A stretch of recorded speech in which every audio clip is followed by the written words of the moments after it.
Making apple cider is fun and tasty. Here's how you can do it at home. So I'll leave everything in the description as well.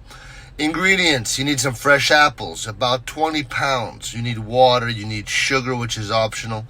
There's already sugar in apples, the good sugar. So here's the tools: apple peeler or a knife, a big pot, a strainer or cheesecloth, a juicer or blender, bottles for storage. So here's the steps. Number 1, gather your apples. Choose a mix of sweet and tart apples for the best flavor and wash them well. Number 2, prepare the apples. Use an apple peeler or a knife to remove the skins. Cut the apples into quarters and remove any bad spots. Number 3, cook the apples. Put the apple pieces in a big pot and add enough water to cover them. Now you cook on medium heat for about 30 minutes until the apples are soft.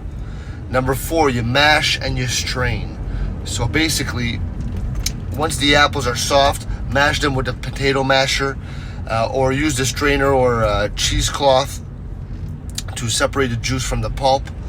Number 5, sweeten if needed. You choose you taste your cider, and if you want it sweeter, you add a little sugar and you stir it, and then you bottle it up. You pour the cider into bottles, you store it in the fridge. You enjoy homemade apple cider.